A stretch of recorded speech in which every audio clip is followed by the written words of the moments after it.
Hi hello friends, இன்றைக்கி நம்ம அடுத்து யூனியன் அண்ட் இட்ஸ் டெரிட்டரியில் ஃபார்மேஷன் ஆஃப் ஸ்டேட்ஸ் அப்படிங்கிற பார்ட்டில் அடுத்த பார்ட் வந்து பார்த்தீங்கன்னா பார்க்க போகிறோம். ஓகேங்களா? ஆல்ரெடி நம்ம என்ன பார்த்துருக்கோம் அப்படின்னா லிங்குஸ்டிக் பேஸ்டு ஸ்டேட்ஸுக்காக போடப்பட்ட கமிட்டிஸ் தான் நம்ம பார்த்துட்ருக்கோம். ஆல்ரெடி லாஸ்ட் வீடியோவில் நம்ம 2 கமிட்டிஸ் வந்து பார்த்தீங்கன்னா பார்த்தாச்சு. இப்போ நம்ம மூணாவதாக வந்து பார்த்தீங்கன்னா ஒரு கமிட்டி பார்ப்போம். ஆல்ரெடி அந்த கமிட்டிஸை யாராவது பார்க்காம இருந்தீங்கன்னா இதுக்கு முன்னாடி வீடியோவை போய் பார்த்துட்டு வாங்க. அதுக்கப்புறம் நம்ம இதை கண்டினியூ பண்ணுங்கள். அப்போ தான் வந்து பார்த்தீங்கன்னா கொஞ்சம் ஈஸியாக வந்து பார்த்தீங்கன்னா இருக்கும். ஓகேங்களா? இதுக்கு முன்னாடி பிரியாம்பிள், மேக்கிங் ஆஃப் கான்ஸ்டியூஷன் எல்லாமே வந்து பார்த்தீங்கன்னா ஹிஸ்ட்ரி ஆஃப் கான்ஸ்டியூஷன் எல்லா டாப்பிக்குமே நம்ம போட்டாச்சு. ஆல்ரெடி யூடியூப்பில் நம்ம சேனல்லேயே வந்து பார்த்தீங்கன்னா வீடியோஸ் அப்லோடில் இருக்குது. அதோட லிங்க்கு நான் இந்த வீடியோட டிஸ்கிரிப்ஷன்லேயும் கொடுக்குறேன். மறக்காமல் அந்த வீடியோவை பார்த்துட்டு அதுக்கப்புறம் அதை ஃபாலோ பண்ணுங்கள். ஓகேங்களா? சரி, ஓகே, வாங்க பார்க்கலாம். இப்போ லிங்குஸ்டிக் பேஸ்டு ஸ்டேட்ஸுக்காக நமக்கு இந்தியாவில் மொத்தம் 3 கமிட்டிஸ் வந்து பார்த்தீங்கன்னா போட்டிருந்தாங்க. ஓகேங்களா? ஃபஸ்ட்டு வந்து பார்த்தீங்கன்னா என்ன கமிட்டி பார்த்தோம்? எஸ்கே தார் கமிட்டி அப்படின்னு சொல்லி ஒன்று பார்த்தோம். அதுக்கப்புறம் ஜேவிபி கமிட்டி அப்படின்னு சொல்லி ஒன்று பார்த்தோம். இந்த 2 கமிட்டியுமே லிங்குஸ்டிக் பேஸ்டு ஸ்டேட்ஸ் அப்படிங்கிற அந்த ஒரு கான்செப்டை என்ன பண்ணுறாங்க அப்படின்னா அப்போஸ் பண்ணாங்க. இனிமேல் இந்த இந்தியாவுக்கு லிங்குஸ்டிக் பேஸ்டுக்கான ஒரு ஸ்டேட்ஸ் அப்படிங்கிறது வந்து வேணாம் அப்படிங்கிறத உறுதியாக வந்து பார்த்தோன்னா சொன்னாங்க. ஏன்னா அது வந்து பார்த்தோன்னா நம்ம யுனைட்டி அண்ட் இன்டெகிரிட்டியை வந்து பார்த்தோன்னா பாதிக்கும். அதனால் லிங்குஸ்டிக் பேஸ்ட் மொழிவாரியில் மாகாணங்கள் நமக்கு தேவையில்லை அப்படிங்கிற ஒன்றை சஜஸ்ட் பண்ணாங்க. ஓகேங்களா?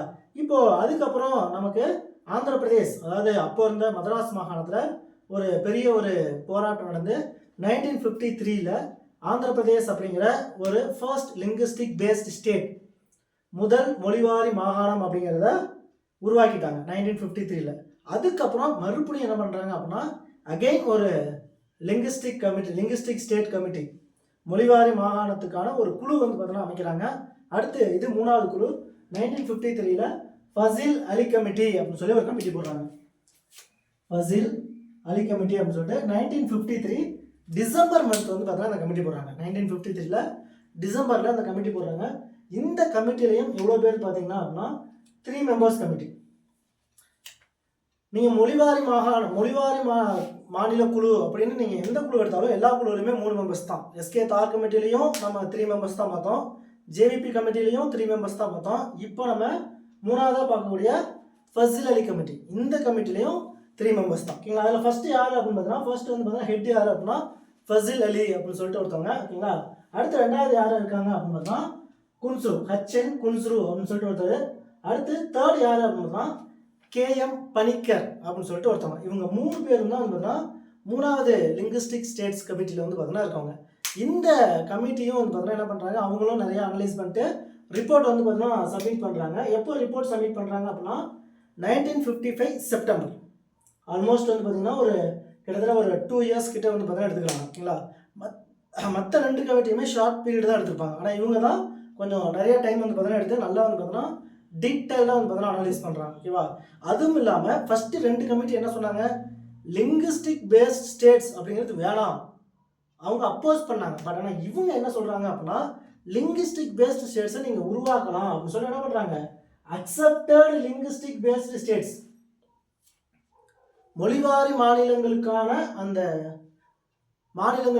தேவை அப்படிங்கிறது பார்த்தீங்கன்னா நீங்கள் பண்ணிக்கலாம். அதாவது நீங்கள் மாநிலங்களை மொழிவாரியாக பிரிச்சுக்கலாம், பேசக்கூடிய மொழிகளின் அடிப்படையில் நீங்கள் என்ன பண்ணலாம், மாநிலங்களை மொழிவாரியாக பிரிக்கலாம் அப்படின்னு மொழிவாரி மாநிலங்கள் அப்படிங்கிற ஒரு கான்செப்ட் வந்து பார்த்தீங்கன்னா இவங்க சப்போர்ட் பண்ணுறாங்க. ஓகே, அப்போ மொழிவாரி மாநிலங்களுக்கு வந்து பார்த்தீங்கன்னா அனுமதி அப்படிங்கிறது வந்து பார்த்தீங்கன்னா இங்கே வந்து பார்த்தீங்கன்னா கொடுக்குது. அதாவது நீங்கள் ஏற்படுத்தலாம் அப்படிங்கிறத என்ன பண்ணுறாங்க இவங்க வந்து பார்த்தீங்கன்னா சொல்கிறாங்க. ஏன் ஃபஸ்ட்டு 2 கமிட்டி வேணாம்னு சொல்லிட்டாங்க, இவங்க மட்டும் வேணும்னு சொல்கிறாங்க. 1948 அந்த கமிட்டி 2 கமிட்டியும் ஃபார்ம் பண்ணும்போது 1948 அப்போ இருந்த சுச்சுவேஷன் அப்படிங்கிறது வேறு. பட் 1953 இந்த கமிட்டி ஃபார்ம் பண்ணும்போது இந்தியாவோட சுச்சுவேஷனுங்கிறது வேறு.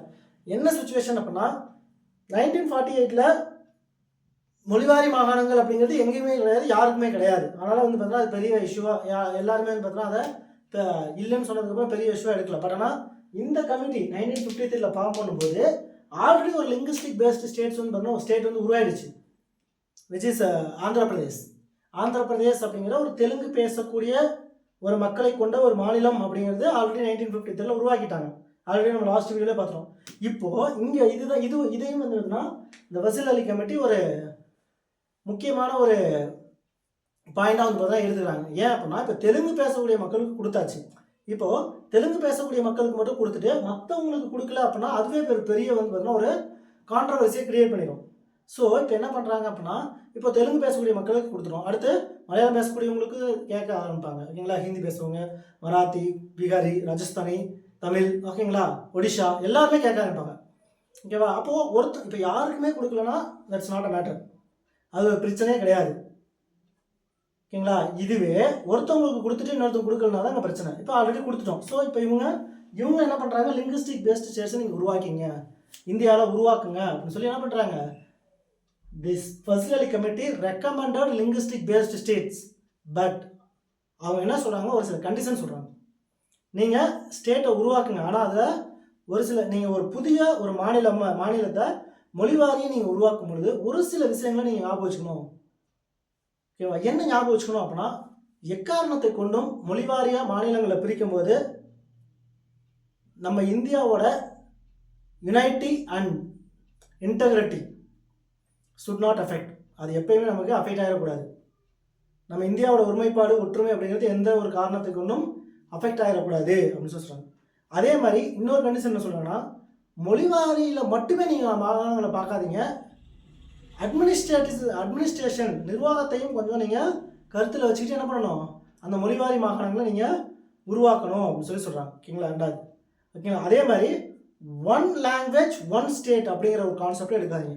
ஒரு மாநிலம் ஒரு மொழி அப்படிங்கிற ஒரு கான்செப்ட் இருக்கக்கூடாது. விச் மீன்ஸ் இது வந்து பார்த்தீங்கன்னா கொஞ்சம் முக்கியமான ஒரு பாயிண்ட்.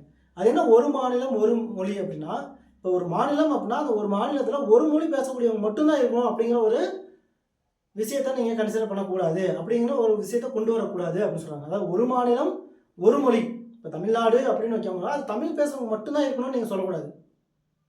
இப்போ மொழிவாரியில் தான் நீங்கள் பிரிக்கிறீங்க. இப்போ தமிழ் பேசக்கூடிய மக்களுக்குன்னு தமிழ்நாடு பிரிக்கும் பொழுது அங்கே தமிழ் மொழி பேசக்கூடிய மட்டும்தான் இருக்கணும் அப்படிங்கிற ஒன்று இருக்கக்கூடாது. மெஜாரிட்டியை நீங்கள் கன்சிடர் பண்ணி நீங்கள் பண்ணிக்கலாம் அப்படின்னு சொல்லி சொல்கிறாங்க. ஓகேவா? அதாவது ஒன் ஸ்டேட் ஒன் லாங்குவேஜ் அப்படிங்கிற ஒரு கான்செப்டை நீங்கள் எடுக்கணும்னா, பட் ஆனால் மெஜாரிட்டி வந்து பதிலாக எடுத்துக்கலாம். ஏன்னா இந்தியாவை பொறுத்த வரைக்கும் நிறைய லாங்குவேஜ் இருக்குது. அப்போ எல்லா லாங்குவேஜுக்கும் நம்ம வந்து பதிலாக பிரிக்க முடியாது.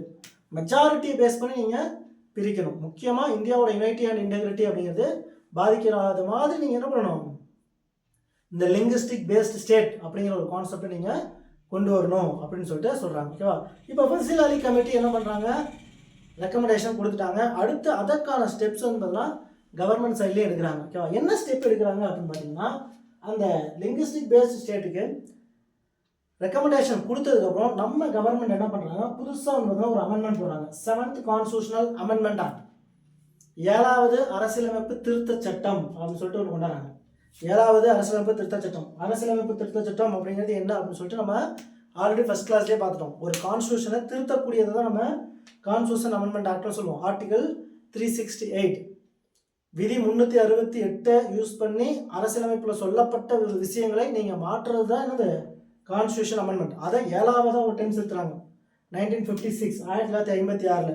நீங்கள் எந்த அமெண்ட்மெண்ட் படித்தாலும் அது வித் இயரோட அது எத்தனாவது அமெண்ட்மெண்ட்னு படிக்கணும். இல்லைங்களா? அப்போ 7வது கான்ஸ்டியூஷன் அமெண்ட்மெண்ட் ஆக்ட் 1956 நம்ம கான்ஸ்டியூஷனை 7வதாக வந்து பார்த்தீங்கன்னா ஒன்று திருத்துறாங்க. திருத்தி என்ன பண்ணுறாங்க அப்படின்னு பார்த்தீங்கன்னா, 4 ஃபோல்டர் ஸ்டேட் அப்படிங்கிற ஒரு கான்செப்டை அபாலிஷ் பண்ணுறாங்க. இது நம்ம ஆல்ரெடி போன வீடியோவிலே பார்த்துட்டோம். ஓகேவா? 1956க்கு முன்னாடி வரைக்கும் இந்தியாவில் மாநிலங்கள் அப்படிங்கிறது 4 வகையில் வந்து பிரிச்சிருந்தாங்க. பிரிட்டிஷ் ப்ராவின்சஸ், அதாவது பிரிட்டிஷ் ஆளுநரின் மாகாணங்கள்னு ஒன்று பிரிச்சிருந்தாங்க குரூப். அடுத்து princely state with legislative assembly, சுதேச அரசுகள்னு பிரிச்சிருந்தாங்க பியில். அடுத்து சில சீஃப் கமிஷனர் ப்ராவின்சஸ், தலைமை ஆளுநரின் மாகாணங்கள்னு பிரிச்சிருந்தாங்க. கரெக்டாக? அடுத்து 4th கேட்டகரியில் குரூப் டியில் அந்தமான் நிக்கோபார்னு பிரிச்சிருந்தாங்க. அதாவது 4 ஃபோல்டட் ஸ்டேட்ஸ், 4 வகையான மாநிலங்கள், 4 வகையான மாநிலங்கள்னு சொல்லி ஒரு கான்செப்ட் இருந்துச்சு. அந்த கான்செப்டை இங்கே அபாலிஷ் பண்ணுறாங்க. ஏன் அந்த கான்செப்டை தூக்குறாங்க. அதனால தான் வந்து பார்த்தீங்கன்னா உங்களுக்கு பார்ட்டில் வந்து பார்த்தீங்கன்னா ஒரு பார்ட் வந்து பார்த்தீங்கன்னா இருக்காது. அதை வந்து பார்த்தீங்கன்னா ரிப்பீல்டுன்னு சொல்லி போட்டிருப்பாங்க. அப்போது 7th கான்ஸ்டியூஷன் அமெண்ட்மெண்ட் படி நம்ம கான்ஸ்டியூஷனில் ஒரு பார்ட்டை வந்து பார்த்தீங்கன்னா ரிப்பீல் பண்ணியிருக்கோம், நீக்கியிருக்கோம். அது என்ன பார்ட் அப்படிங்கிறத கமெண்ட் பாக்ஸில் கமெண்ட் பண்ணுங்க. ஓகேங்களா? சரி, ஓகே. அப்போ 7th கான்ஸ்டியூஷன் அமெண்ட்மெண்ட் ஆக்ட் 1956 அதன்படி அந்த 4 வகையில் இருக்கக்கூடிய அந்த மாநிலங்கள் அப்படிங்கிற அந்த கான்செப்டை 4 ஃபோல்டட் ஸ்டேட் அப்படிங்கிற அந்த கான்செப்டை என்ன பண்ணுறாங்க, அபாலிஷ் பண்ணிவிட்டு அடுத்து ஒரு கான்செப்ட் வந்து பார்த்தீங்கன்னா கொண்டாடுறாங்க. அதுதான் இப்போ இருக்கக்கூடிய லிங்குவிஸ்டிக் பேஸ்ட் ஸ்டேட்ஸ் கான்செப்ட். ஓகேவா? அப்போ 7வது அரசியலமைப்பு திருத்த சட்டப்படி அந்த 4 வகையான மாநிலங்களை அபாலிஷ் பண்ணிவிட்டு, ஓகேங்களா, அதுக்கப்புறம் நம்ம இந்தியாவில் என்ன பண்ணுறாங்க, புதுசாக இன்னொரு ஆக்ட் போடுறாங்க. அதே சேம் இயர். என்ன ஆக்ட் அப்படின்னு சொன்னால் ஸ்டேட் ரீஆர்கனைசேஷன் ஆக்ட் 1956. ரொம்ப ரொம்ப முக்கியமான ஒரு ஆக்ட், நிறையா டைம் கொஸ்டின்ல கேட்டாங்க. 1956 ஸ்டேட் ரீஆர்கனைசேஷன் ஆக்ட், அதாவது மாநில மறுசீரமைப்பு சட்டம் 1956. இந்த மாநில மறுசீரமைப்பு சட்டம் என்ன சொல்றாங்க, ஓகேவா? இந்த மாநில மறுசீரமைப்பு சட்டத்தின்படி தான் நம்ம இந்தியாவில் இப்போ இருக்கக்கூடிய ஸ்டேட்டோட கான்செப்ட், அதாவது லிங்குஸ்டிக் பேஸ்ட் ஸ்டேட் அப்படிங்கிற அந்த கான்செப்டை கொண்டாடுறாங்க. அந்த 4 வகையான மாநிலங்களையும் அபாலிஷ் பண்ணிட்டு இப்போ புதுசாக கிரியேட் பண்ணுறாங்க. எப்படி? மாநிலங்களும் மொழிவாரி, by the way of recommendation of வசிலலி கமிட்டி. வசிலலி கமிட்டியோட அந்த ரெக்கமெண்டேஷனை யூஸ் பண்ணி என்ன பண்ணுறாங்க, கொண்டு வராங்க. இதை எப்படி வந்து பார்த்தீங்கன்னா கொண்டாடுறாங்க, எப்போ கொண்டாடுறாங்க அப்படின்னு சொல்லி பார்ப்போம். இப்போ மாநிலங்களை வசிலலி கமிட்டியோட ரெக்கமெண்டேஷனை பேஸ் பண்ணி என்ன பண்ணுறாங்க, மாநிலங்களை மொழிவாரியாக வந்து பார்த்தீங்கன்னா பிரிக்கிறாங்க. மொழிவாரியாக பிரித்து அதை வந்து பார்த்தீங்கன்னா இம்ப்ளிமெண்ட் பண்ணுறாங்க. அந்த மொழிவாரியாக பிரிக்கிறதுக்கு கொண்டு வரப்பட்ட ஆக்ட் தான் ஸ்டேட் ரீஆர்கனைசேஷன் ஆக்ட், மாநில மறுசீரமைப்பு சட்டம். மாநில மறுசீரமைப்பு சட்டம் அப்படின்னு சொல்லி கொண்டாடுறாங்க. இந்த சட்டத்தின்படி நம்ம இந்தியாவில் என்ன பண்ணுறாங்க, மாநிலங்களை மொழிவாரியாக பிரிக்கிறாங்க, பிரித்து அதை இம்ப்ளிமெண்ட் பண்ணுறாங்க. நவம்பர் 1, 1956 இந்த மாநில மறுசீரமைப்பு சட்டம் அப்படிங்கிறது நவம்பர் 1, 1956 கொண்டாடுறாங்க. ஓகேவா? அப்போ கொண்டு வரும்போது நம்ம இந்தியாவில் இந்த ஸ்டேட் ரீஆர்கனைசேஷன் ஆக்ட் மூலயமா எத்தனை மாகாணங்கள் இருந்துச்சு, எத்தனை மாநிலங்கள் இருந்துச்சு அப்படின்னா 14 மாநிலங்களும் 6 யூனியன் பிரதேசத்தையும் பிரிக்கிறாங்க. இந்த இயர் ஆஃப் 1956 1956ல் 6 யூனியன் டெரிட்டரியும் 14 ஸ்டேட்ஸ் ஆக மொத்தம் வந்து பார்த்தீங்கன்னா 20. இப்போ இந்த 14 ஸ்டேட் தான் 28 ஸ்டேட்டாக கன்வெர்ட் ஆகிருக்கு. இந்த 6 யூனியன் டெரிட்டரி இன்னைக்கு 8 யூனியன் டெரிட்டரியாக இருக்குது. அதில் லாட் ஆஃப் மாடிஃபிகேஷன் பண்ணியிருக்காங்க, அதை நம்ம கிளியராக பார்க்கலாம் அப்புறமேட்டு. ஓகேவா? அப்போது 1956ல் உருவாக்கும் பொழுது நம்மக்கிட்ட இருந்த 14 ஸ்டேட்ஸ் எது அப்படின்னு சொல்லி பார்ப்போம். First one Assam, Andhra Pradesh first, ஏன்னா ஆந்திர பிரதேஷ் தான் ஃபஸ்ட்டு வருவாங்க. ஓகேங்களா? ஆந்திர பிரதேஷ் இந்த ஆர்டர்லாம் இல்லை, பட் ஆனால் ஆல்ஃபாபெட்டிக் ஆர்டரில் தான் வந்து பார்த்தீங்கன்னா கொடுத்துருக்கேன். ஓகேங்களா?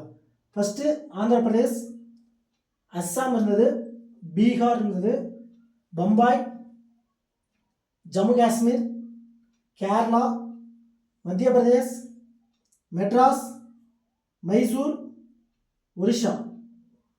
11th ஒன்று பஞ்சாப், ராஜஸ்தான், உத்தரப்பிரதேஷ் அண்ட் வெஸ்ட் பெங்கால்.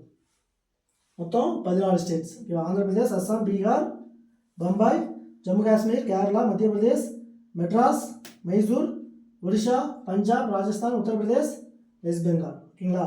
இதில் பம்பாய், ஓகேங்களா, இதுதான் இப்போ வந்து பார்த்தீங்கன்னா மகாராஷ்டிராவாக இருக்குது. மகாராஷ்டிரா மாநிலம் இந்த பம்பாய் வந்து பார்த்தீங்கன்னா இன்றைக்கி மகாராஷ்டிராவாக இருக்குது. அதை நேம் சேஞ்ச் பண்ணதை நம்ம அடுத்து பார்ப்போம், எந்த வருஷம் மாற்றுறாங்கன்னு சொல்லிட்டு. பம்பாய் வந்து பார்த்தீங்கன்னா இப்போ மகாராஷ்டிராவாக இருக்குது. மெட்ராஸ் தமிழ்நாடுன்னு இருக்குது. மைசூர் தான் வந்து பார்த்தீங்கன்னா இன்றைக்கி கர்நாடகாவாக இருக்குது, கர்நாடகா மாநிலம். ஓகேங்களா?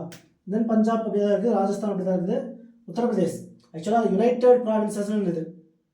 ஓகேங்களா? யுனைடெட் ப்ராவின்சஸ் ஐக்கிய மாகாணம்னு இருந்துச்சு, அதுக்கப்புறம் உத்தரப்பிரதேசம் மாற்றிருப்பாங்க. அதெல்லாம் நம்ம அடுத்த டாப்பிக்கில் பார்க்கலாம். அடுத்து வெஸ்ட் பெங்கால், இன்றைக்கி வந்து பார்த்தீங்கன்னா வெஸ்ட் பெங்கால் இருக்குது. மொத்தம் 14 ஸ்டேட்ஸ் இருக்குது. ஓகேவா? இந்த 1956 தான் நிறைய மாடிஃபிகேஷன் பண்ணாங்க. ஆந்திர பிரதேஷ் அப்படிங்கிற ஒரு மாநிலத்தை வந்து பார்த்தோன்னா 1953 பிரிச்சதுக்கப்புறம் தமிழ்நாட்டில் நிறையா பவுண்ட்ரிஸ் வந்து பார்த்தோன்னா நிறையா வந்து பார்த்தோன்னா டிஸ்பியூட்ஸ் வந்து நமக்கு வடக்கு எல்லை மாகாணம், இந்த ஆந்திர பிரதேசத்தை பிரிக்கும்போது தான் வடக்கு எல்லை மாகாணம் அப்படிங்கிற ஒரு போராட்டம் வந்து பார்த்தா நடந்துச்சு. நம்மளோட மாப்போசி சிலம்புச்செல்வன் சொல்லக்கூடிய மாப்போ சிவஞானம் அப்படிங்கிறது இந்த ஆந்திர பிரதேசத்தை பிடிக்கும் போது தான் திருத்தணியை வந்து பார்த்தீங்கன்னா தமிழ்நாட்டோட மெர்ஜ் பண்ணுறதுக்கு ரொம்ப முக்கியமான ஒரு ரீசனாக இருந்தார். ஏன்னா திருத்தணி வந்து பார்த்தீங்கன்னா ஆந்திர பிரதேஷ் போக வேண்டியது, ஆந்திர பிரதேஷ் மக்களுக்கு வந்து பார்த்தீங்கன்னா அந்த ஏரியா வந்து பார்த்தீங்கன்னா கேட்டுட்டு இருப்பாங்க. ஓகேங்களா? அப்போது அது தமிழ்நாட்டோட மெர்ஜ் பண்ணி ஒரு போராட்டம் பண்ணார், அதான் வடக்கெல்லை போராட்டம்னு சொல்லுவோம். அந்த வடக்கெல்லை போராட்டம் ஆந்திர பிரதேசத்தில் இருந்துச்சு. அஸ்ஸாம், பீகார், ஓகேங்களா, பம்பாய், ஜம்மு காஷ்மீர், கேரளா. கேரளா அப்படிங்கிறது வந்து பார்த்தீங்கன்னா பிரிக்கிறாங்க. திருவாங்கூர் கவர்மெண்ட், திருவிதாங்கூர் மன்னரோட அந்த கண்ட்ரோலில் இருந்த பகுதிகள் தான். ஓகேங்களா? இந்த கேரளா அப்படிங்கிற பகுதியை பிரிக்கும் பொழுது 1956 1956 வரைக்குமே நம்ம கன்னியாகுமரி வந்து பார்த்தீங்கன்னா கேரளா கூட தான் இருந்துச்சு. திருவிதாங்கூர் கவர்மெண்ட்டோட கண்ட்ரோல் இருந்தது, திருவிதாங்கூர் அரசு. அதுக்கப்புறம் இந்த 1956 கேரளாங்கிற ஒரு மாநிலத்தை உருவாக்கும் போது கன்னியாகுமரியில் நிறையா வந்து பார்த்தீங்கன்னா தமிழ் பேசக்கூடிய மக்கள் இருந்தாங்க. அந்த தமிழ் பேசக்கூடிய மக்களை தமிழ்நாட்டு கூட இணைக்கணும் அப்படின்னு சொல்லிட்டு தெற்கெல்லை போராட்டம், நேசமணி அப்படின்னு சொல்லிட்டு அவர் வந்து பார்த்தீங்கன்னா தெற்கெல்லை போராட்டத்தில் பார்ட்டிசிபேட் பண்ணியிருப்பார். ஓகேங்களா? அவரோட முயற்சி மூலிமா கன்னியாகுமரி அப்படிங்கிறது வந்து பார்த்தீங்கன்னா என்ன பண்ணுறோம், தமிழ்நாட்டு கூட மெர்ஜ் பண்ணுறோம் 1956. ஓகேங்களா. அதேமாதிரி கேரளா பிரிக்கும் போது மலபார் டிஸ்ட்ரிக்ட் 1956. 1956க்கு முன்னாடி வரைக்கும் மலபார் டிஸ்ட்ரிக்ட் மெட்ராஸ் ப்ராவின்சஸ் கூட இருந்துச்சு, மெட்ராஸ் மாநிலம் கூட இருந்துச்சு. 1956 தான் கேரளாவுக்கு வந்து பார்த்தீங்கன்னா கொடுக்கணும். ஓகேங்களா. அதேமாதிரி மத்திய பிரதேஷ் பிரிச்சிருக்காங்க. அந்த வித்யா, போபால் இந்த மாதிரி ரீஜன் கவர்மெண்ட் போபால் மாநிலம் அப்படின்னு சொல்லுவாங்க. அதை வந்து பார்த்தீங்கன்னா மத்திய பிரதேசம் மாற்றி இந்த விந்தியா மலைப்பகுதிகள் இருக்குல்ல அதை எல்லாமே வந்து பார்த்தீங்கன்னா மோச் பண்ணி மத்திய பிரதேசம் உருவாங்க. அடுத்து மெட்ராஸ் நமக்கு தெரியும். ஓகேங்களா. நமக்கு நிறைய மொழி பேசக்கூடிய மக்கள் இருந்து அதை தனியாக பிரிச்சிட்டாங்க. மெட்ராஸில் தமிழ் பேசக்கூடிய மக்களுக்குன்னு சொல்லி பிரித்து கேரளாவை தனியாக பிரிச்சிட்டாங்க. ஆந்திர பிரதேஷ் தெலுங்கு பேசக்கூடியவங்களுக்கு பிரிச்சிட்டாங்க. மைசூர் கன்னடா பேசக்கூடியவங்களுக்கு மைசூர் அப்படிங்கிற ஒரு பகுதியை பிடிச்சாங்க. இந்த 1956 தான் கர்நாடகாவுக்கு வந்து பார்த்தீங்கன்னா கூர்க் அப்படின்னு சொல்லிட்டு ஒரு இடம் இருக்குது. கூர்க் டிஸ்ட்ரிக்ட்னு சொல்லி இன்றைக்கி கர்நாடகாவில் இருக்குல்ல, அது ஆக்சுவலாக வந்து பார்த்தீங்கன்னா முன்னே ஹைதராபாத்துக்கு இருந்துச்சு. அதுக்கப்புறம் மைசூருக்கு வந்து பார்த்தீங்கன்னா கொடுக்குறாங்க. ஓகேங்களா. அதே மாதிரி இந்த மாதிரி நிறைய விஷயங்கள் வந்து பார்த்தீங்கன்னா மாறிடுச்சு. அதேமாதிரி ஆந்திர பிரதேசத்துக்கு வந்து பார்த்தீங்கன்னா ஹைதராபாத் வந்து பார்த்தீங்கன்னா ஆந்திர பிரதேசில் இல்லை. ஏன்னா லாஸ்ட் வீடியோவில் நம்ம பார்த்துருக்கோம். லாஸ்ட் வீடியோவில் ஆந்திர பிரதேஷ் உருவாக்கும் போது அதோட கேபிட்டலாக கர்னல் தான் வச்சுருந்தாங்க.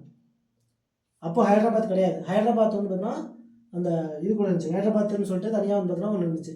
அவங்க தான் ஹைதராபாத் நிசாம்னு சொல்லி பார்த்துருக்கோம்ல, அவங்கள்ட்ட 1956 தான் அங்கே வருது. ஓகே. அந்த மாதிரி நிறையா அந்த மைசூரில் வந்து பார்த்தீங்கன்னா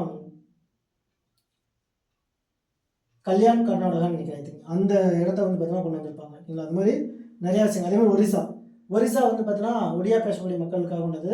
இந்த ஒரிசாவில் கொஞ்சம் பகுதியில் வந்து பார்த்தீங்கன்னா மெட்ராஸ் கூட இருந்துச்சு. மெட்ராஸ் கூட இருந்த பாதியை வந்து பார்த்தீங்கன்னா கொஞ்சம் ஒடிஷாவை வந்து பார்த்தீங்கன்னா உருவாக்கும் போது அவங்ககிட்ட வந்து பார்த்தீங்கன்னா கொடுத்தாங்க. ஓகேங்களா. பஞ்சாப், ராஜஸ்தான், உத்தரப்பிரதேஷ் எல்லாமே வந்து பார்த்தீங்கன்னா உத்தரப்பிரதேசம் வந்து பார்த்தீங்கன்னா ரொம்ப நாளாகவே இருக்குது. ஓகேங்களா. உத்தரப்பிரதேஷ், வெஸ்ட் பெங்கால் நமக்கு வந்து பார்த்தீங்கன்னா 1947 இந்தியா பாகிஸ்தான் பிரிக்கும் போதே வெஸ்ட் பெங்கால் அப்படிங்கிறது ஒன்று வந்து உருவாயிடுச்சு. ஓகேங்களா. அப்போ ஏன்னா பெங்கால் தான் வந்து பார்த்தீங்கன்னா வெஸ்டர்ன் பெங்கால், ஈஸ்டர்ன் பெங்கால் ரெண்டாக பிரித்தாங்க. ஓகேங்களா. சரி. அதுக்கப்புறம் யூனியன் டெரிட்டரிஸ் மொத்தம் 6 யூனியன் டெரிட்டரிஸ் இருந்துச்சு. என்னென்ன இருந்துச்சுன்னு பார்த்தீங்கன்னா அந்தமான் நிக்கோபார் ஐலாண்ட்ஸ், டெல்லி, ஹிமாச்சல பிரதேஷ் அப்படிங்கிறது அப்போது 1956 உருவாக்கும் போது என்னவா இருந்துச்சு அப்படின்னு பார்த்தீங்கன்னா ஒரு யூனியன் டெரிட்டரியாக இருந்துச்சு. அடுத்து லட்சத்தீவுகள். ஓகேங்களா. அடுத்து மணிப்பூர், திரிபுரா. இது எல்லாமே மணிப்பூர், திரிபுரா இன்னைக்கு ஸ்டேட்டாக இருக்குது. பட் ஆனால் 1956 நமக்கு யூனியன் டெரிட்டரியாக இருந்துச்சு. அப்போ மொத்தம் 6 யூனியன் டெரிட்டரிஸ், 14 ஸ்டேட்ஸ் அப்படிங்கிறது வந்து பார்த்தீங்கன்னா 1956 இருந்துச்சு. இதுக்கப்புறம் தான் நமக்கு 28 ஸ்டேட் எப்படி உருவாகிச்சு அப்படின்னு சொல்லுவோம். அப்போது இப்போ நமக்கு 1956 நமக்கு எத்தனை இருந்துச்சு அப்படின்னா 14 ஸ்டேட் இருந்துச்சா. இதுக்கப்புறம் 15th 16th எப்படி வருது அப்படின்னு சொல்லி பார்ப்போம். ஓகேங்களா. அடுத்து பாருங்கள் 15th ஸ்டேட் பார்த்தீங்க அப்படின்னா குஜராத் 1960. ஓகேங்களா. குஜராத் அப்படிங்கிறத பிரிக்கிறாங்க. குஜராத்தி பேசக்கூடிய மக்கள். ஓகேங்களா. குஜராத்தி பேசக்கூடிய மக்களை வந்து பார்த்தீங்கன்னா தனியாக வந்து பார்த்தீங்கன்னா பிரித்து என்ன பண்ணுறாங்க, குஜராத் அப்படிங்கிற ஸ்டேட்டை உருவாக்குறாங்க. இந்த இயர் ஆஃப் 1960 1960. ஓகேங்களா. சரி. அதுக்கப்புறம் நம்ம கான்ஸ்டியூஷனில் மறுபடியும் ஒரு சேஞ்சஸ். ஓகேங்களா. என்ன சேஞ்சஸ் அப்படின்னா 10th கான்ஸ்டியூஷன் அமெண்ட்மெண்ட் ஆக்ட்னு ஒரு ஆக்ட் போடுறாங்க. 10th கான்ஸ்டியூஷன் அமெண்ட்மெண்ட் ஆக்ட்னு சொல்லி ஒரு ஆக்ட் போட்டு ஒரு 3 பகுதியில் வந்து ஃபஸ்ட்டு வந்து பார்த்தீங்கன்னா 10th ஒரு பகுதியை வந்து பார்த்தீங்கன்னா மெர்ஜ் பண்ணுறாங்க. என்னன்னா தாத்ரா நாகர் ஹவாலே அப்படின்னு சொல்லிட்டு இன்னைக்கு வரையே இருக்குல்ல, அந்த தாத்ரா நாகர் ஹவாலே அப்படிங்கிற பகுதியை 10th கான்ஸ்டியூஷன் அமெண்ட்மெண்ட் ஆக்ட் போட்டு என்ன பண்ணுறாங்க, இந்தியா கூட மெர்ஜ் பண்ணுறாங்க. ஓகேங்களா. இந்தியா கூட மெர்ஜ் பண்ணி அதை வந்து பார்த்தீங்கன்னா உருவாக்குறாங்க. அது ஒரு யூனியன் டெரிட்டரியாக வந்து பார்த்தீங்கன்னா உருவாயிருக்கு. அப்போ வந்து பார்த்தீங்கன்னா ஒரு யூனியன் டெரிட்டரியாக உருவானுச்சு. ஓகேங்களா. சரி. இப்போ இவ்வளோ ஸ்டேட் 14 ஸ்டேட் உருவாக்கணும். அதுக்கப்புறம் 15வது கூட ஒரு ஸ்டேட் உருவாக்கணும், குஜராத்னு சொல்லிட்டு. இதெல்லாம் நம்ம வந்து பார்த்தீங்கன்னா உருவாக்கும் போது நம்ம எங்கேயுமே கான்ஸ்டியூஷன் அமெண்ட்மெண்ட்னு பார்க்கல. இந்த 4 ஃபோல்டர் ஸ்டேட் அபாலிஷ் பண்ணும்போது மட்டும்தான் கான்ஸ்டியூஷன் அமெண்ட்மெண்ட் ஆக்ட்னு ஒன்று படிச்சிருக்கோம். கரெக்டாக. ஆனால் இங்கே எங்கேயுமே நம்ம கான்ஸ்டியூஷன் அமெண்ட்மெண்ட் ஆக்ட் அதாவது அமெண்ட்மெண்ட் பண்ணி நம்ம எதுவுமே பண்ணல. ஆனால் இங்கே மட்டும் நம்ம கான்ஸ்டியூஷன் அமெண்ட் பண்ணியிருக்கோம். ஏன் வந்து பார்த்தீங்கன்னா இங்கே நம்ம கான்ஸ்டியூஷன் அமெண்ட் பண்ணியிருக்கோம். தாத்ரா நகர் ஹவாலியை யூனியன் டெரிட்டரியாக கொண்டாடும் போது ஏன் வந்து பார்த்தீங்கன்னா தாத்ரா நகரியாக இருக்கணும், கோவா, பாண்டிச்சேரி, டாமன் டைவ் வரணும் எல்லாமே. இங்கே மட்டும் ஏன் நம்ம வந்து பார்த்தீங்கன்னா constitution amendment 10th 12th 4th constitution amendment ஏன் படிக்கணும், இங்கே ஏன் வந்து பார்த்தீங்கன்னா நம்ம போட்டிருக்கோம் அப்படின்னு சொல்லி நம்ம தெரிஞ்சுக்கணும். ஓகேவா. இதுக்கான ஆன்சர் ஆல்ரெடி நம்ம கிளாஸில் டிஸ்கஸ் பண்ணியாச்சு, ஆல்ரெடி நம்ம படிச்சிடலாம். இதை தான் வந்து பார்த்தீங்கன்னா கான்செப்ட் வைஸ் நமக்கு தெரியும். சரி. ஓகேங்களா. சரி. ஏன் இங்கே வந்து பார்த்தீங்கன்னா இந்த இடத்துக்கு வந்து பார்த்தீங்க அப்படின்னா ஒரு கான்ஸ்டியூஷன் அமெண்ட்மெண்ட் ஆக்ட் நம்ம இன்க்ளூட் பண்ணியிருக்கோம் for Goa, Daman dive, Pondicherry and Dadra Nagar Hawalli. ஓகேங்களா. இதுக்கான ஆன்சர் நம்ம ஆல்ரெடி பார்த்தாச்சு. எங்கே பார்த்துருக்கோம் அப்படின்னா பெர்பார் யூனியன் கேஸ், சுப்ரீம் கோர்ட்டோட ஜட்ஜ்மெண்ட் நம்ம பார்த்துருக்கோம். 1960 1960 பெர்பார் யூனியன் கேஸ் அப்படின்னு சொல்லி ஒரு கேஸ் பார்த்தோமா. அந்த கேஸில் என்ன சொல்லியிருந்தாங்க, பெர்பார் யூனியன் கேஸில் ஆர்டிகல் 368 நீங்கள் யூஸ் பண்ணி தான் அமெண்ட்மெண்ட்டை பண்ணி தான் என்ன பண்ணணும், இந்தியா கூட இனிமேல் எந்த பகுதியாக இருந்தாலும் உள்ளே கொண்டு வரணும், அதே மாதிரி எந்த பகுதியாக இருந்தாலும் வெளியே போகணும். ஓகேங்களா. அப்போது இந்த தாத்ரா நாகர் ஹவாலே, கோவா, டாமன் டையூ, பாண்டிச்சேரி இதெல்லாமே இந்தியன் டெரிட்டரி கிடையாது டியூரிங் 1960. ஓகேங்களா. 1960 கிடையாது. ஏன்னா வந்து பார்த்தீங்கன்னா இதெல்லாம் பாண்டிச்சேரி போர்ச்சுகீஸர்கள்ட்டையும் பிரெஞ்சுக்காரங்கள்ட்டையும் இருந்துச்சு. பாண்டிச்சேரி வந்து பார்த்தீங்கன்னா பிரெஞ்சுக்கார்ட்ட இருந்துச்சு. கோவா, டாமன் டையூ, தாத்ரா நாகர் ஹவாலே இது எல்லாமே வந்து பார்த்தீங்கன்னா போர்ச்சுகீஸ்கிட்ட இருந்துச்சு. அப்போ போர்ச்சுகல் நாட்டோட ஒரு பகுதி விச் இஸ் ஃபாரின் டெரிட்டரி அப்போது 1960.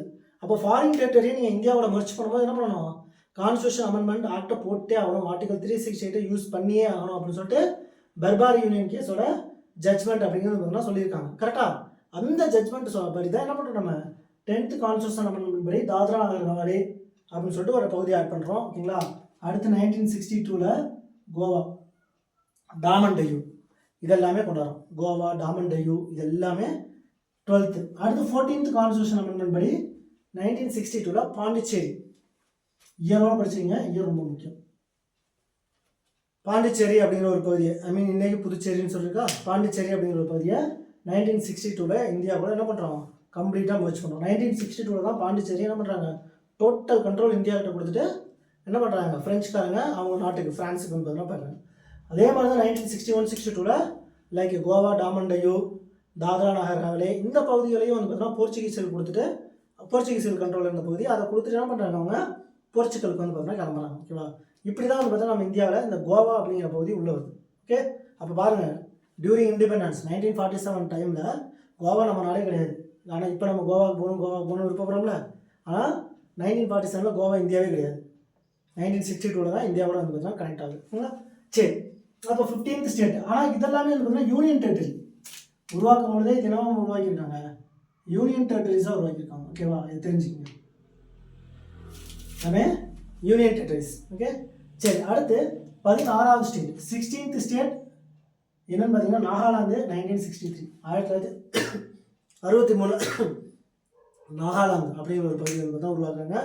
வடகிழக்கு மாகாணங்கள், வடகிழக்கு மாநிலங்கள்னு சொல்கிறோம்ல, அந்த வடகிழக்கு மாநிலங்களில் ஒரு ரிஃபார்ம், ஒரு ஆக்ட், ரீஆர்கனைசேஷன் ஆக்டை போட்டு என்ன பண்ணுறாங்க, 1963 நாகாலாந்து அப்படின்னு சொல்லிட்டு ஒரு புது மாநிலத்தை வந்து பார்த்தோம்னா உருவாக்குறாங்க. ஓகேங்களா. அடுத்து 17th ஸ்டேட்டாக வந்து பார்த்தோன்னா என்ன உருவாக்குறாங்க, ஹரியானா. 1966 ஹரியானா. எஸ், இது கொஞ்சம் பார்க்கணும். ஓகேவா.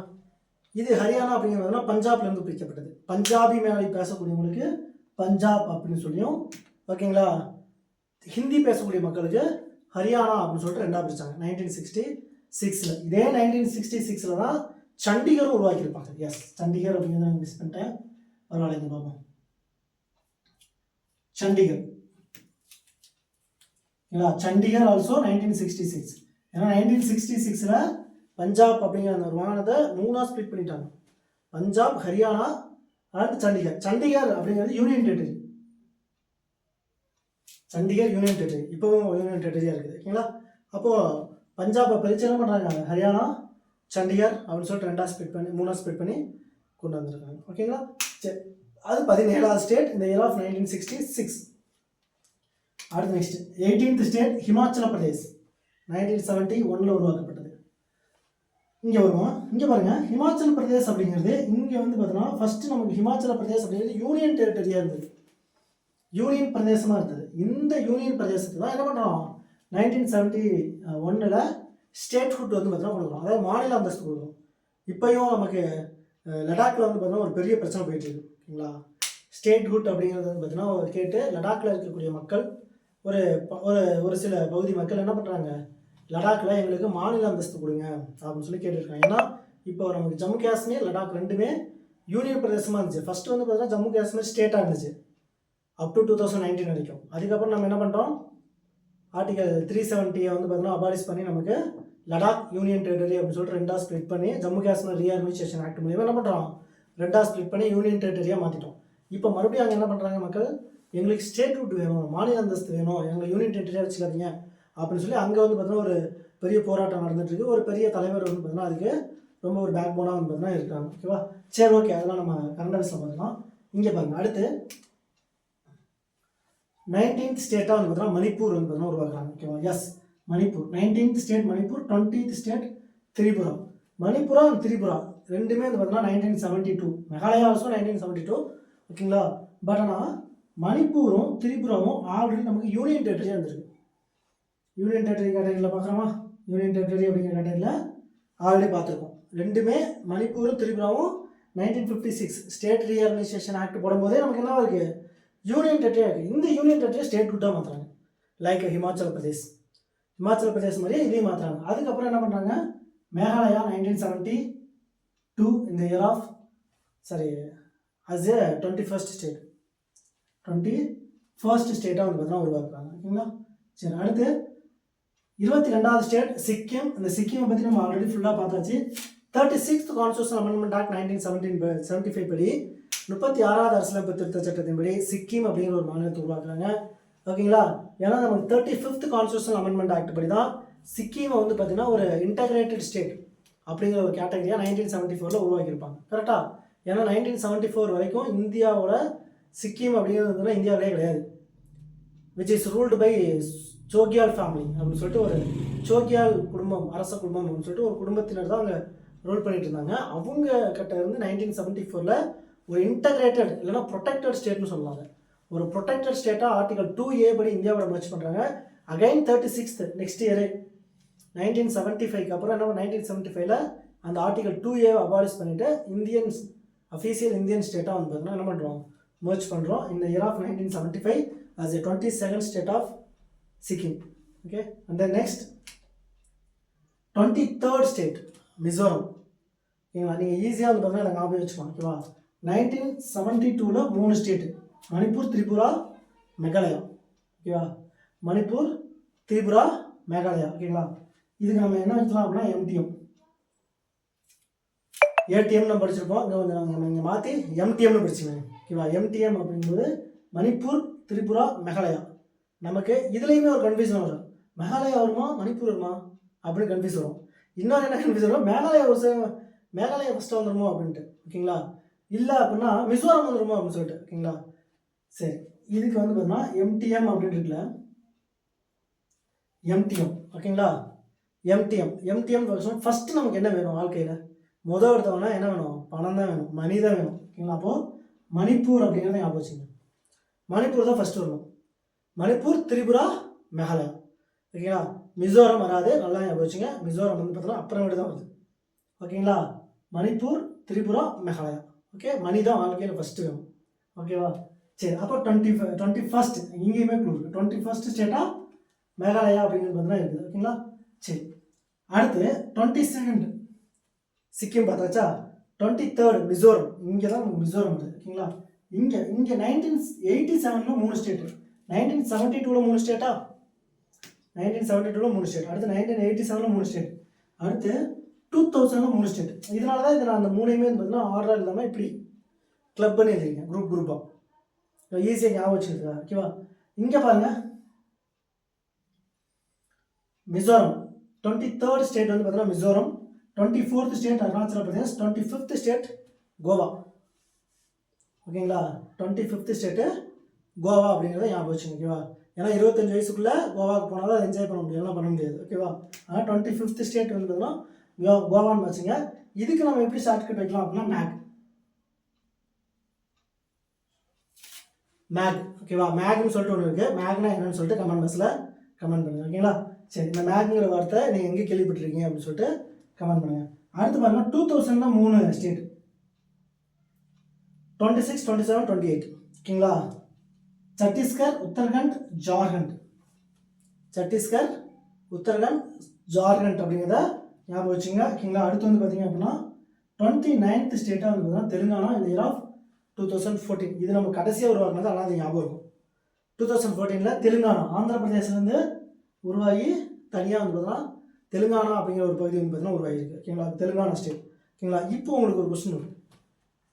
நமக்கு 2014 நம்ம 29 ஸ்டேட், 29வது ஸ்டேட்டாக தான் தெலுங்கானான்னு சொல்லி ஒன்று உருவாகிருக்கும்.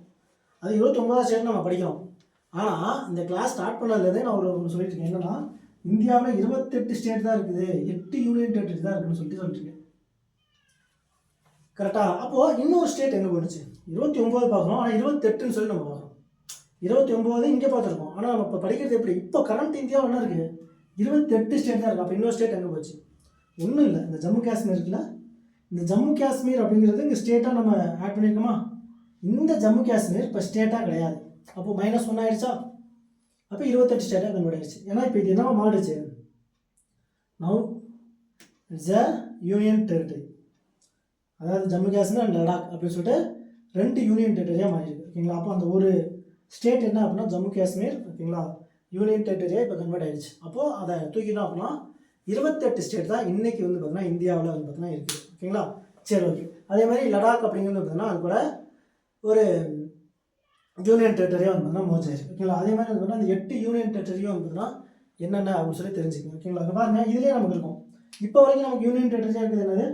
அந்தமான் இருக்குது, டெல்லி யூனியன் டெரிட்டரியாக இருக்குது, லட்சத்தீவு யூனியன் டெரிட்டரியாக இருக்குது. ஆல்ரெடி 3. ஓகேவா? ஆல்ரெடி 3 யூனியன் டெரிட்டரி அப்படியே தான் வந்து பார்த்தீங்கன்னா இருக்குது. ஓகேவா? இன்னும் வேறு என்னென்ன யூனியன் டெரிட்டரியாக இருக்குது? ஓகேங்களா? அடுத்து சண்டிகர், இது ஒன்று இருக்கா? 4th ஒன் சண்டிகர் இருக்குது. ஆல்ரெடி இங்கே 3 இருக்குது. அங்கே வந்து பார்த்தீங்கன்னா ஒரு சண்டிகர் அப்படின்னு சொல்லி ஒன்று இருக்குது. ஓகேவா? அடுத்து வேறு என்ன இருக்குது? ஜம்மு அண்ட் காஷ்மீர், ஜம்மு காஷ்மீர். ஓகேங்களா? இது 4th வச்சுக்குவோம், இது 5th. அடுத்து என்ன இருக்குது? லடாக் இருக்குது, 6th. வேறு என்ன இருக்குது? சண்டிகர், ஜம்மு காஷ்மீர், லடாக், அந்தமான், இமாச்சல பிரதேஷ், டெல்லி, மணிப்பூர். 1 2 3 4 5 6. ஓகேங்களா? சத்தீஸ்கர் வந்து பார்த்தீங்கன்னா ஸ்டேட் விட்டு எஸ் பாண்டிச்சேரி விட்டுட்டோம். பாண்டிச்சேரி வந்து பார்த்தீங்கன்னா ஒரு யூனியன் டெரிட்டரியாக இருக்குது. தாத்ரா நாகர் ஹவேலி அண்ட் டாமன் டையூ, இது 2ம் சேர்த்து. இப்போ இதை வந்து பார்த்தீங்கன்னா 7ன்னு வச்சுக்குவோம், இதை வந்து பார்த்தீங்கன்னா 8ன்னு வச்சுக்கலாம். ஓகேவா? மொத்தம் ஏன்னா இப்போ தாத்ரா நாகர் ஹவேலி, டாமன் டையூ எல்லாமே ஒன்றா தான் இருக்குது. இங்கே நம்ம தனித்தனியாக பார்க்குறோம். பட் ஆனால் தாத்ரா நாகர் ஹவேலியும் டாமன் டையூவும் ஒன்றா வச்சு பண்ணிட்டாங்க. கோவா கிடையாது, ஏன்னா கோவா வந்து பார்த்தீங்கன்னா ஸ்டேட்டாக மாறிடுச்சு. இப்போ தாத்ரா நாகர் ஹவேலி, பாண்டிச்சேரி 7th வச்சுக்கலாம், அதை வந்து பார்த்தீங்கன்னா 8th வச்சுக்கலாம். ஏன்னா இந்த தாத்ரா நாகர் ஹவேலி தனியாக இருந்துச்சு, டாமன் டையூ தனியாக இருந்துச்சு. 2யும் மெர்ஜ் பண்ணிட்டாங்க. மெர்ஜ் பண்ணி ஒரே யூனியன் டெரிட்டரியாக கொண்டு வந்துட்டாங்க. ஓகே, அப்போ மொத்தம் 8 யூனியன் டெரிட்டரி இப்போ இருக்குது. ஓகேங்களா? என்னது? அந்தமான், டெல்லி, லட்சத்தீப், தாத்ரா நாகர் ஹவேலி அண்ட் டாமன் டையூ, பாண்டிச்சேரி, சண்டிகர், ஜம்மு காஷ்மீர், லடாக். மொத்தம் 8 யூனியன் டெரிட்டரிஸ் இருக்குது. ஓகேங்களா? சரி, ஓகே. இப்போது அடுத்து வந்து பார்த்தீங்கன்னா நம்ம என்ன பார்க்க போகிறோம் அப்படின்னு பார்த்தீங்கன்னா, அடுத்து வந்து நமக்கு இப்போ இந்த ஸ்டேட்ஸ் 28 ஸ்டேட் 8 யூனியன் டெரிட்டரி அப்படிங்கிறது எப்படி வந்துச்சு அப்படின்னு சொல்லிட்டு நம்ம பார்க்குறோம். ஓகேங்களா? அதே மாதிரி வந்து பார்த்தீங்க அப்படின்னா இப்போ அந்த மாநிலங்களோட பெயர்கள் மாற்றிருக்கோம்ல, மாநிலங்களோட பெயர்கள், ஊர்களோட பெயர்கள்லாம் நம்ம மாற்றிருக்கோம். அதை வந்து பார்த்தீங்கன்னா நம்ம அடுத்து வந்து பார்த்தீங்கன்னா பார்க்கலாம். ஓகேங்களா? சரி, ஓகே. இப்போது அந்த மாநிலங்கள் இப்போ நம்ம மெட்ராஸ் அப்படின்னு இருந்துச்சு, அது தமிழ்நாடுன்னு எப்போ மாற்றுறாங்க? ஓகேவா? இந்த மாதிரி கான்செப்ட், இந்த மாதிரி ஒரு சில கண்டென்ட் வந்து பார்த்தீங்கன்னா பார்க்கலாம். ஓகேங்களா? சரி, அதே மாதிரி இந்த வீடியோவை மறக்காமல் வந்து பார்த்தீங்கன்னா லைக் பண்ணுங்கள், உங்கள் ஃப்ரெண்ட்ஸ் எல்லாருக்கும் ஷேர் பண்ணுங்கள். மறக்காமல் யாராவது சேனலை சப்ஸ்கிரைப் பண்ணாமல் இருந்தீங்கன்னா சப்ஸ்கிரைப் பண்ணுங்கள். அதை தாண்டி முக்கியமான ஒன்றுனா அந்த பெல் பட்டனை கிளிக் பண்ணுங்கள். அப்போ தான் நம்ம அடுத்தடுத்து போகக்கூடிய வீடியோஸ் எல்லாமே உங்களுக்கு நோட்டிஃபிகேஷன் வரும். ஓகேங்களா? Okay, thank you to all.